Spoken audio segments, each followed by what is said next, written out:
الحمد لله رب العالمين ملء السماوات وملء الأرض وملء ما شئت من شيء بعد، والصلاة والسلام على سيد الأنبياء والمرسلين محمد طب القلوب ودوائها وعافية الأبدان وشفائها ونور الأبصار وضيائها وعلى آله وصحبه وسلم.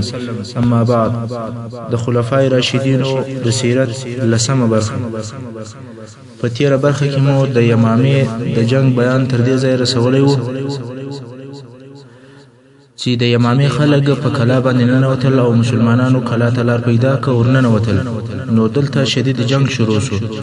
د دې دپاره چې د دغه جنگ په شدت پوه سو، نو دغه د یمامې په جنگ کې د یمامې د خلکو څخه 21,000 نفر ووژل شول، او بالمقابل د مسلمانانو څخه د مسلمانانو د لشکر 3 حصه شهیدان شول، یعنی 4,000 نفر مسلمانان ووژل شول، چې د هغې جملې څخه 500 نفر د قرآن کریم حافظان ول. ابو بکر صدیق رضی الله عنه چې د حافظانو دغه یوځایي شهادت ولیدی، نو زید بن ثابت رضی الله عنه امر کوي چې د ورقو، پوستو او د خلکو د سینو څخه قرآن مجید سره راټول او سره یوځای که او په یو مصحف کې ولیکه. نو د قرآن مجید جمع کېدل او یوځای کېدل هم د ابوبکر صدیق رضی الله عنه په خلافت کې سوي دي، چې دا هم پر امت مسلمه باندې د ابوبکر صدیق رضی الله عنه لوی احسان دی. خالد رضی الله عنه هغه باغ ته چې کله ورلی، نو باغ یې تر خپل تسلط لاندې راوستی او شاوخوا منطقې تسخیر کړ، مګر هو دغه منطقې ټوله د امامې تر قلاو د باندې وي.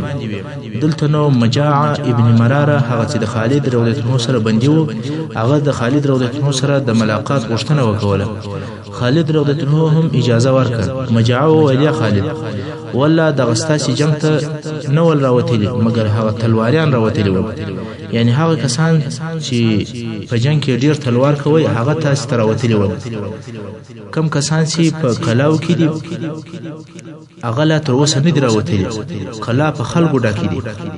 نو که ستا خوښه وي او اجازه راکوې، ستا او د دوی په مابین کې به صلح وکوم.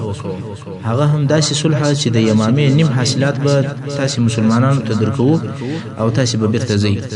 خالد رضی الله عنه وویل چې ښه دی، صلح ورسره وکوه ورسه. اوس نو خالد رضی الله عنه ولې صلح قبوله کړه؟ ځکه د په جنګ کې د یمامې د خلکو قوت ولیدی. 3 وارې د مسلمانانو لشکر شکست وخوړی او بل د مسلمانانو لشکر ستړی و، حتی د لشکر 3 حصه شهیدان سوي هم ول. په ذات بیا د مسلمانانو هغه جنگي پهلوانان په دې جنگ کې شهیدان سوي ول. نو دا ولیدل چې دغه اوسنی جنگ ډیر شدید جنگ دی، او دا د هغو کسانو جنگ و چې پر میدان او تر قلاو د باندې ول. نو هغه کسان چې دننه په قلاو کې دي، د هغو جنگ خو به تر دغه لا شدید وي، ځکه هغه خلک په قلاو کې محفوظ او ساتل سوي دي. نو خود خالد رضی الله عنه په دې راضي شو چې د یمامې نیم حاصلات واخلي او د پاتو خلکو سره صلح وکړي. بیا نو مجاع ابن مراره د یمامې قلاو ته د خبرو دپاره دننه ورلی. اصلا هلته په قلاو کې نارینه څوک نه و موجود، هلته فقط ښځې، کشنیان او سپین ول، چې دغه ټول بندیان نیول کېدل. خو مجاع ښځو ته وویل: تاسې ټوله د جنگ لباس واغوندئ. ښځو هم ټولو زغرې واغوستې او خولونه یې پر سر کړل. اوس نو لوړ د قلا بام ته وخیژئ. په سلهاو او په لسهاو نفره دي د قلا پر بام باندې ولاړ دي. خالد رضی الله عنه ورته ګوري چې رښتیا هم قلا په خلکو ډکه ده، ځکه په زغرو کې نه معلومیږي چې دا نارینه دي که ښځې، خو قلاوې په نفرو ډکې دي. خیر مجاع د قلاو څخه راووتی او د خالد رضی الله عنه سره کښېنستی او ورته وویل چې یا خالد، قوم د یمامې پر نیم حاصلات باندې نه دي راضي، خو ما کوشش وکوئ چې د حاصلاتو پر 4 حصه یې راضي کړم. نو د حاصلاتو 4 حصه قبلوي او بیا به ته جنگ نور سر کوي. نو اوس د حاصلاتو 4 حصہ درکې او که جنگ ور سر کوي. خالد رضی الله عنه چې خپل لشکر ته وکتل، ستړی او ستومانه دي، ډیر نفر شهیدان سوي دي. هلته قلاوې په خلکو ډکې دي او ټول هم په اوسپنه باندې پټ دي. نو خالد رضی الله عنه د یمامې د حاصلاتو پر 4 حصہ موافقه ورسره وکوله او صلح نوشته شوه. خو وروسته چې قلاوې خلاص شوې، نو دا معلومه شوه چې هلته نارینه هیڅ څوک نشته، نشته فقط سپینږیري ښځې او کوچنیان دي خالد رضی الله عنه و مجاعه ته وویل خطا دي ایستم مجاعه وویل اوس صلح وسوه او کار تر کار تیر شو کله چې خالد رضی الله عنه پر مسیلمه الکذاب غالب شو او د امامي څخه فارغ شو نو تقریبا ټوله جزیره العرب د کفر او د ردت څخه خلاص شو د ابوبکر صدیق رضی الله عنه لشکري په جزیره العرب کې د اهل ردت یا د مرتدانو د جنگ لپاره شاوخوا ګرځېدل ترڅو چې هغه د دین اوښتي خلک بیرته دین ته راوګرځېدل او بیا پر جزیره العرب باندې حق او الهي دین حاکم او غالب شو د فارس او د عراق د فتح کولو شروع کله چې ابوبکر صدیق رضی الله عنه د ردت د مسلې څخه فارغ شو اوس د اسلامي دین د توسعې او د نشرولو په فکر کې شو نو یې سمدستي د فارس او روم د جنگ لپاره د لشکرو په جوړولو شروع وکول تر هر څه د مخه دوه لشکره جوړ کړل او د عراق پر طرف یې ولېږل دغه لشکر د عراق و هغه منطقو ته ولېږلې چې د فرات د ولې په غرب کې واقع دي غواړي چې د فرات دریاب غربي طرف فتح کړي او هغه خوا تسخیر کړي چې دغه منطقې ټوله د فارسیانو تر حکم لاندې وي مګر په خپل د فارسیانو پایتخت په بین النهرین کې وو چې مدائن ورته ویل کېږي یعنی مدائن د فرات او دجله د لوی ولو په مابین کې د نهر دجله په شرقي طرف کې واقع وو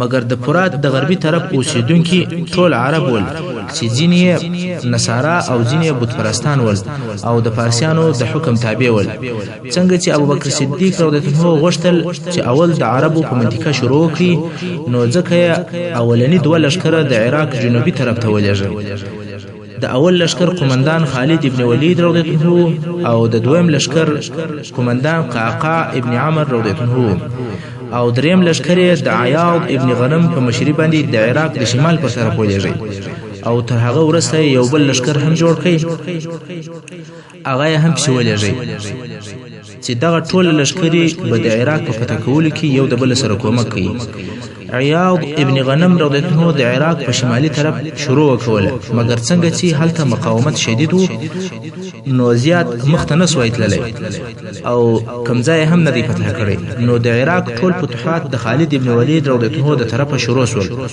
کله چې خالد رضی الله عنه د خپل لشکره سره د عراق پر طرف باندې حرکت وکوي د خپل فتوحاتو شروع د عراق د جنوبي طرف د اخره څخه وکوله چې اول شروع په کویت و نو د شط العرب و طرف ته رهیسو د شط العرب په اخر او په هغه ځای کې چې شط العرب د خلیج العرب یا خلیج فارس سره یو ځای کېږي دلته خپل لشکر و درو حصو ته وویشي د یوې حصې مشر مثنى ابن الحارث الشیبانی وټاکي او د بل حصې مشر عادی ابن حاتم الطائي رضی الله عنه وټاکي او د درېمې حصې لشکر د لشکر مشر هغه په خپل خالد رضی الله عنه او دغه درو لشکرو دا وعده سره وکوله چې د حفیر سره به یو ځای کېږو حفیر د یو منطقې نوم دی چې د بصرې څخه 4 میله لرې دی دغه لشکري پر مختلفو لارو د حفیر پر طرف رهیس وي هلته فارسیانو هم د مسلمانانو د دغه حمله په مقابل کې ځانونه آماده کول د فارسیانو د دغه منطقې امیر او قائد چې هرمز نومېدی هغه تلوار وکوي سمدستي لشکر جوړ کړي او د حفیر پر طرف رهیسو د هرمز لشکر د مخه تر مسلمانانو په حفیر کې واړول او هغه اشغال کړي خالد رضی الله عنه ته دا خبر ورسېدی چې هرمز تر د مخه حفیر ته راغلی دی او هغه اشغال کړی دی نو خالد ابن ولید رضی الله عنه غوښتل چې د خپل لشکر د اړولو لپاره یو بل داسې منطقه انتخاب کړي چې هلته اوبه وي نو حفیر ته نږدې په یو بل منطقه کې چې کاظمه نومېده هلته یې واړول هرمز چې دا کاظمه تر نظر وایستله چې په دې کاظمه کې به اړو هرمز چې د خالد ابن ولید په نیت او په اراده باندې خبر شو نو تر مسلمانانو د مخه هغه منطقه ته ورلې او د کاظمه او به ټوله په خپل تصرف کې راوستي خالد رضی الله عنه چې د لشکره سره د کاظمه او منطقه ته ورسېدی ویل دل چې ټولي او به هرمز تر خپل تصرف لاندې راوستل دي دلته نو په کاظمه کې د مسلمانانو او فارسیانو په مابین کې جنگ شروع شو چې دا هغه اول جنگ او معرکه ده چې د مسلمانانو او پارسیانو په مابین کې پیښیږي. کله چې دوه لشکره مخ په مخ سره ودرېدل، خالد ابن ولید رضی الله عنه د جنگ میدان ته وروتی او د هرمز څخه د مبارزې او پهلوانۍ غوښتنه وکوله. هرمز هم قبول کړ او میدان ته وروتی. کله چې دوی دوه جنگ سر شروع کړي نو تر جنگ لمخه دواړه د اسانو څخه راکښته سول او پیدل جنگ سر شروع کړي. هر یو غواړي چې هغه بل ووجني، خو په وهلو او ضربو کې خالد رضی الله عنه پر قوي او غالب وو. د هرمز لشکر په هرمز وبېردل او په پوسول چې هرمز مغلوب کیږي راوجني. نو د پارسیانو لشکر د جنگ میدان ته حرکت راوکړي او د جنگ میدان ته را داخل سول. اوس غواړي چې هرمز خلاص کړي. خالد رضی الله عنه لا د هرمز سر په جنگ اخته دی. په دې وخت کې قعقاع رضی الله عنه د مسلمانانو پر لشکر د هجوم امر وکړي او په خپل قعقاع رضی الله عنه د فارس پر لشکر باندې شدید حمله وکوله. دلته دوه لشکره په جنگ سره مشغول شول او هلته خالد رضی الله عنه وکولای شوی چې هرمز د فارسیانو غټ پهلوان هغه مړ کړي. په لږ وخت کې د فارسیانو لشکر ماته وخوړل او په تیښته شروع وکول. بالمقابل د مسلمانانو لشکر کامیاب او فاتح شو چې دغه د کاظمه فتح د فارس د فتوحاتو شروع بلل کیږي. خالد رضی الله عنه په دغه منطقه کې د فارسیانو د تأسیساتو په اشغالولو او د غنیمتو په ویشلو مشغول دي او هلته د فارس ماتسوي لشکر په تیښته باندې رهي دي څو د تن یا مزار و منطقه ته ورسېدی. هلته بیا د فارسیانو لشکر د قارن ابن قریانس په مشري باندې وکولای شوی چې سره یو ځای او منظم شي، خو خالد رضی الله عنه د هغو په تعقیبولو پسې هلته ورسېدی. کله چې بیا دوه لشکره هلته سره مخامخ شول نو د فارسیانو د لشکر قومندان په دې وخت کې قارن و. دا د مبارزې او د پهلوانۍ دپاره میدان ته راووتی.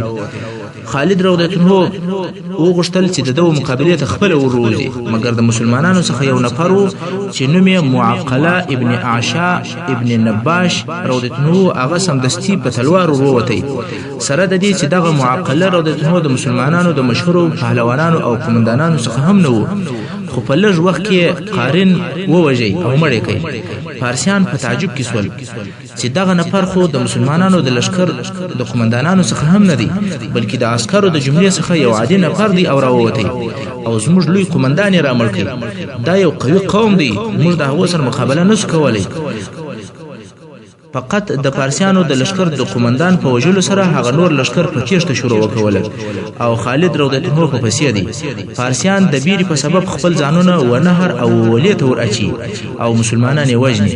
په دغه ورځ د کفارو څخه په زرهاو نفر ووژل سول چې څوک یې په اوبو کې غرق سول او څوک یې د مسلمانانو په تورو ووژل سول. د فارسیانو تر دغه شکست وروسته د دغه منطقې اوسیدونکي چې بزګران او باغوانان ول و خالد رضی الله عنه ته رالل او پر جزیه صلح ورسره وکوله. دغه منطقه چې د تن یا د مزار په نامه سره یادېدله مسلمانانو ته تسلیم شو. خالد رضی الله عنه دغه اخبار او زیری د غنیمتو د 5مې حصې سره چې خمس دی او ابوبکر صدیق رضی الله عنه ته ورولېږل او خالد رضی الله عنه په دغه فتح شوي ځایو کې امیران وټاکل. دی رضی الله عنه په خپل د لشکره سره د منطقې پر شاوخوا ګرځېدی. د دغه شکست خبر د فارس باچا اردشیر ته ورسېدی. هغه په تعجب کې شو چې څنګه دوی منطقې پرله پسې ځینې نیول کېږي. حال دا چې د فارسیانو د لشکرو شمېر د مسلمانانو تر لشکرو څو ځله زیات دی. نو د خپلو قومندانانو څخه یو قوي او دلاوره قومندان چې نوم یې اندرزعر و د یو لوی لشکر سره و دغه منطقې ته ورولېږي. تر اندرزعر وروسته یو بل لشکر د بهمن جازویه په مشري باندې چې ورولېږي. دغه دوه لشکر رهي سول او د ولجه په منطقه کې واړول. د ولجه د منطقې خلک عرب او نصارا ول چې د فارسیانو د حکم تابع ول. دغه خلکو د فارس ولشکرو ته حال ورېږي چې موږ هم غواړو چې ستاسو په ملګرتیا په دغه جنگ کې ګډون وکړو. فارسیانو هم دغه د دوی غوښتنه قبول کړه. نو په دغه منطقه کې چې ولجه نومېدله نصارا عرب او مجوس فارسیان د مسلمانانو د جنگ لپاره سره یو ځای او ملګري شول. هلته خالد رضی الله عنه د خپل لشکر سره دغه منطقې ته راورسېدی او سمدستي پر کفارو حمله وکوله. د دوه لشکرو په مابین کې شدید جنگ شروع شو. په دغه جنگ کې هم د پارسیانو ډیر نفر ووژل شول. حتی په دغه جنگ کې د پارسیانو هغه قوي او دلاور قومندان چې اندرزار و هغه هم ووژل شو. پارسیانو شکست وخوړی او د فارس لشکر په تیښته شو. مګر د دغه ځای عربو نور هم جنگ کوي نه تسلیمېدل. خالد رضی الله عنه د عربو سره په جنگ کې د هغو ډیر نفر ووژل او ډیر بندیان ونیول. پس له جنګ د عربو څخه هغه نیول سوي بندیان هم ووژل. خالد رضی الله عنه دغه کار په دې سبب وکوي چې د منطقې ټول خلک وبېرېږي. مګر دغه د بندیانو وژل و نصارا عربو ته چې د بنو بکر قبیله وه ډېر سخت تمام شول. نو بنو بکر د پارسو بادشاه ته حال ولېږئ چې خالد رضی الله عنه هغه زموږ بندیان ټول راووژل. نو د خالد د جنګ دپاره لښکر راولېږه چې زموږ کومک وکړي. د پارس باچا وجازویه ته حال ورولېږئ چې ته د لښکر سره ولاړ شه د بنو بکر ملګرتیا او مرسته وکوه.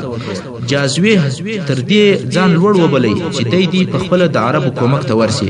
نو یې د خپله لښکر سره یو بل قومندان د لښکر سره ولېږئ چې د بنو بکر کومک وکړي او ویل چې زه به د مشورې دپاره باچا ته ورسم. نو جازویه د پارس د باچا پر طرف رهیسو او لشکر د بنو بکر د کومک دپاره را رهي کوي. خو جازویه چې هلته باچا ته ورورسېدی باچا ناروغه او ناجوړه و او د مرګ پر بستر باندې پروت و. او هلته د جازویه لشکر د بنو بکر د عربو سره په اولیس چې دا د یو ځای نوم دی په دغه اولیس نومي ځای کې یو ځای شو. د بله طرفه د مسلمانانو لشکر د خالد ابن ولید رضی الله عنه په مشري باندې و اولیس ته راورسېدی. دوه لشکره د جنگ دپاره مخ په مخ سره ودرېدل. په دغه وخت کې د بنو بکر د عربو مشر میدان ته راووتی او د خالد رضی الله عنه څخه د مبارزې او د پهلواني غوښتنه وکوله. دی غواړي چې د خالد رضی الله عنه په وژلو سره د خپل قوم انتقام او بدله واخلي. خالد رضی الله عنه هم میدان ته وروتی او د بنو بکر مشر چې مالک ابن قیس نومېدی دستي یې مړ کړ. دلته بیا کفارو شکست وخوړی. سبحان الله، د کفارو نصیب شکست دی. پس له شکست دی او مسلمانانو ته پرلپسې فتوحات او کامیابی حاصلېږي. دا بې له خالد رضی الله عنه څخه د بل چا نه دي په نصیب سوي. نو کفارو ماته وخوړله او د کفارو دغه ماته د هجرت په 12 کال د سفر په میاشت کې وه. تاسو ته معلومه ده چې د رسول صلی الله علیه وسلم رحلت د هجرت د 11 کال د ربیع الاول په میاشت کې وو او دغه د عراق جنگونه او فتوحات د ابوبکر صدیق رضی الله عنه په خلافت کې د هجرت د 12 کال د محرم په میاشت کې شروع شوی دی او د اولیس جنگ د دغه کال په سفر کې وشو. نو دغه ټول ذکر شوي فتوحات په یوه میاشت کې د مسلمانانو په برخه او نصیب شول. دغه هر جنگ ډیر تفصیل او ډیر واقعات لري، خو زه تر هغه تفصیل او واقعاتو په دې سبب تیریږم چې زموږ مقصد یوازې د هغو فتوحاتو بیانول دي چې د حضرت ابوبکر صدیق رضی الله عنه د خلافت په وخت کې پیښ شوي وي. اوس نو د دغو منطقو په فتح کولو سره د نصراني او عراقي عربو پایتخت چې حیره ورته ویل کېدله و دې ته د مسلمانانو لپاره لار خلاصه شوه. حیره د عراقي عربو پایتخت او د فارس د حکومت تابع و. اوس به د حیره د فتح کېدلو واقعات بیان سي. حیره چې د ډیرو پخوانیو وختو څخه د عراقي عربو پایتخت د کوفې څخه 3 میله لرې و او نجب ته نږدې واقع و. نجب په پی سره. اوس نو خالد رضی الله عنه غواړي چې حیره ته ولاړ شي او که حیره ته پر وچه لار باندې پر پښو ځي نو لار ډیره اوږده ده او ډیر مزل دی او هغه نږدې لار دا ده چې تر نهر فرات ورواوړي او د نهر فرات په پریوتلو سره مسلمانان ډیر نږدې ور اوښتلی شي. نو مسلمانان په هغه کښتیو کې سپاره سول چې د دغه منطقې د خلکو څخه په غنیمت نیولې وي او د حیره پر طرف حرکت وکوي. هلته د حیره عرب د خالد رضی الله عنه په دغه نیت او حرکت خبر سول. د حیره د عربو سره یو طریقه موجوده و چې د فرات اوبه به په نور ولو او په نور شیلو کې الکه او دلته به د فرات اوبه دونه لړ سوي چې کښتۍ به بیا نسوي کتللی. نو د حیره عربو د فرات اوبه په نور ولو کې الکه او دلته د مسلمانانو کښتۍ د مځکې و طرف ته کښته کېدې او د اوبو د لږوالي په سبب په اوبو کې نسوي تللی. نو مسلمانان مجبور سول د کښتۍ څخه کښته سول او دغه بحري سفر یې نه کوي پوره چې په دې طریقه سره وحیره ته د مسلمانانو رسېدل څه وځنډېدل او پر وچه لار پر پښو او پیاده ولاړل. په دغه موده کې هلته په حیره کې د فارسیانو د طرفه د حیره حاکم او قائم چې کوم مشر هغه مرزبان نومېده. مرزبان په خپله د پارس او پارسي و او د عربو د منطقې والی و. دغه مرزبان هلته په حیره کې عرب او پارسیان سره راټول کړل، یو لوی لښکر یې جوړ کړی. اوس غواړي چې د حیره ساتنه په جنگ او په لښکر سره وکړي، خو د دې طرف څخه خالد رضی الله عنه د اسلامي لښکر سره پیاده ور روان دي. اوس نو حیره په جغرافیایي لحاظ سره یو شار یا یو منطقه یا قلاوی نه دي، بلکې حیره قصرونه دي. یو لوی قصر او بنگله دلته وي، بل لوی قصر او بنگله هلته وي او بل هاخواته. یو د بل څخه لیري او سرپاشلي قصرونه دي او د هر قصر د دفاع او د ساتنې لپاره لشکر ولاړ دی. خالد رضی الله عنه چې راورسېدی، اول یې په هغه قصر باندې شروع وکوله چې هلته په خپله د حیره حاکم مرزبان اوسېدی، خو تر جنگ د مخه اول مرزبان و اسلام ته راوبلی. هغه انکار وکړي، اسلام یې نه قبلوي. نو خالد رضی الله عنه امر وکوي چې اول دغه د مرزبان پر قصر حمله وکوي. حمله شروع شو. مرزبان چې د مسلمانانو جنگ او شجاعت ولیدي، داسې جنگ تر اوسه نه ولیدلی. هر مسلمان غواړي چې تر هغه بل د مخه د مرګ وځای ته ځان ورسوي. مرزبان مجبور شو خالد رضی الله عنه ته د صلح دپاره نفر ورولېږي. اوس صلح غواړي. خالد رضی الله عنه هم پر صلح موافقه ورسره وکوله او صلح پر جزیه باندې ورسره وکوله. هغه دا چې کوم عرب او پارسیان چې په دغه منطقه کې اوسېږي هغه به مسلمانانو ته جزیه ورکوي او د اسلام د حکم تابع به وي. او جزیه هم ډېره زیاته جزیه وه چې تر 1,000,000 درهمه زیاته جزیه وه، چې دغه جزیه بیا د مسلمانانو د اقتصادي قوت لپاره ډېر لوی شی و. د دغه منطقې خلک چې شاوخوا دلته ورسېدل، که پارسیان ول که عرب، د دغه خبر په اورېدلو سره ډېر وبېرېدل. نو یې خالد رضی الله عنه ته ډېرې لوی هدیې او تحفې راولېږلې. خالد رضی الله عنه چې د اول وار دپاره دونه لوی تحفې ولیدلې، نو یې هغه جزیې او تحفې ټولې ابوبکر صدیق رضی الله عنه ته ورولېږلې. اوس چې ټوله حیره پوره تسلیم شوه او د شاوخوا پاته خلکو چې د حیره د تسلیمېدو خبر واورېدی، نو هغه نورې پاته منطقې چې تر حیره وروسته وې هغه ټولې یو په بله پسې تسلیمېدلې او پر جزیه باندې صلح کوله. د اردشیر، کسرا او د انبار فتح کېدل. دا اردشیر چې د کسرا باچا دی، د دې مرګ او د انبار د فتح کېدلو بیان به درته وسی. د حرا تر تسلیمېدلو وروسته مسلمانانو ته خبر را ورسېدی چې د پارس باچا چې اردشیر کسرا دی هغه مړ شو او د هغه د مرګ په سبب باندې په پارسیانو کې ډېر لوی اختلاف پیدا شوی دی. د پارسیانو پر هغه چا اتفاق نه کیږي چې د کسرا پر ځای کښېنوي، نو خود پارسیان ډلې او سره وپاشل شول. په دغه وخت کې خالد رضی الله عنه موقع مناسبه ولیدله او د انبار و طرف ته حرکت وکوي. انبار یو شار او منطقه ده چې د عراق په شمال کې واقع ده. خالد رضی الله عنه اوس د عراق ډېر منطقې فتح کړې دي او د عراق مابینځ ته رسېدلی دي.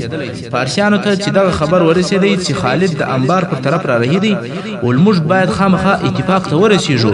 یو مشر او امیر که څه هم موقتي وي او د څه وخت دپاره وي باید وټاکو چې د مسلمانانو د حملې مخه ونیسي. نو د کسرا د کورنۍ ښځې سره کښېنستې او دا فیصله یې وکوله چې د اوس لپاره دي هغه د کسرا قومندانان د ملک اداره په لاس کې واخلي. که څه هم دغه خلک د کسرا د زامنو او د اولادې څخه نه دي، خو د پارس موقتي حاکمان به دوی وي، خو باچا او کسرا اوس فلحال نسته. خو دغه قومندانان دي تر هغو ملک اداره کوي څو د کسرا کورنۍ د کسرا د اولادې څخه پر یو نفر باندې اتفاق کوي چې هغه به بیا د هغه لوی کسرا پر ځای باندې کښېنوي. خو اوس باید تر هر څه د مخه د مسلمانانو د جنگ لپاره تیاری ونیول شي. د کسرا کورنۍ پر دې اتفاق وکوي چې اوس دي پرزوجان د ملک عسکري چاري اداره کوي، فقط د وزیر دفاع په شکل، نه د پارس باچا، او موږ به سیاسي چارو ته فارغ شو. په دغه وخت کې خالد رضی الله عنه د انبار چې دا د یو شار او د یو منطقې نوم دی د هغه و طرف ته وررهیدي شیرزاد چې د انبار د منطقې امیر او قومندانو هغه به یو لشکر جوړ کړی دی چې قومندان یې په خپل دغه شیرزاد دی او د منطقې پر شاوخوا د خندق په کیندلو باندې شروع وکوله چې دغه خندق په واسطه د خالد رضی الله عنه د لشکر مخه ونیسي. هلته خالد رضی الله عنه قرار منطقې ته ورنږدې کیږي. شیرزاد څو نفره د خالد رضی الله عنه مخ ته ورولېږل چې په ښکاره د صلح په باره کې خبرې ورسره وکړي، خو په حقیقت کې مقصد دا و چې د خالد رضی الله عنه د لشکر خبر او حال ورته راوړي. نو پارسیانو په صلح کې پر مسلمانانو داسې درانه شرطونه کښېښول چې خالد رضی الله عنه هیڅ کله په هغو شرطو باندې صلح نه قبلوله او نه قبلولی سوی. بیا هم د لشکر سره خالد رضی الله عنه د انبار پر طرف باندې مخ ته روان دي، خو هلته یې ولیدل چې د مسلمانانو او د فارسیانو په مابین کې لوی خندق کیندل سوی دی او شیرزاد اخواته بیغمه ناست دی، ځکه مسلمانان نشي کولای چې تر خندق پور واوړي او په خپل شیرزاد هم تر خندق نه را اوړي. که مسلمانان د اوښتلو اراده کله وکړي نو کفار یې په خندق کې وژني، نو نه کفار د جنگ دپاره را اوړي او نه مسلمانان پرېږدي چې ور واوړي. دوه لښکره مخ په مخه سره ولاړ دي او په مابین کې خندق دی. خالد رضی الله عنه چې دغه حال ولیدی نو پوه شو چې موضوع اوږدیږي او وخت پر تیریږي، چې په نتیجه کې هلته پارسیان د خپل نړېدلي حکومت د جوړولو او د خپلو کارو د تنظیمولو دپاره وخت پیدا کوي. حال دا چې خالد رضی الله عنه نه غواړي چې دا کار دی وشي، بلکې باید د پارسیانو د دغه بحراني حالت څخه مسلمانان ګټه واخلي. نو خالد رضی الله عنه د داسې حل او حیلې په باره کې فکر وکړي چې تر خندق ور واوړي. نو بیا یې امر وکوي چې په منطقه کې دې ټول زاړه ضعیفه او داسې ډنګر اوښان راټول شي چې د بار وړلو نه وي او کار نه ځینې اخیستل کېږي. نو د ده د امر وروسته هغه اوښان ټول راټول شول. خالد رضی الله عنه دغه اوښان حلالول او خندق ته یې ور اچول. دونه اوښان یې حلال کړل چې د خندق یو حصه یې ډکه کړه. شیرزاد چې دغه حال ولیدی چې خندق ډکېږي او د مسلمانانو د لشکر اوښان و خندق ته ورلیږي، مسلمانان د خپل راتېرېدلو دپاره لار برابروي، نو یې هغه د خالد رضی الله عنه پر شرطو باندې صلح ورسره قبوله کړ چې په نتیجه کې د انبار منطقه هم بې له جنګه فتح سوه. دا هغه بیره وه چې د الله جل جلاله د طرفه د کفارو په زړو ننوتلې وه او د بله طرفه د مسلمانانو همت او تدبیر و چې کفار یې وار په وار یو په بل پسې تسلیمول او تسلیمېدو ته یې مجبوره کول. محترم اوریدونکو، څنګه چې وخت پای ته رسیږي زموږ پاته برخه د سیرت الخلفاء به په راتلونکي حصو کې واورئ. وصلی الله تعالی علی خیر خلقه محمد و آله و اصحابه و اهل بیته اجمعین.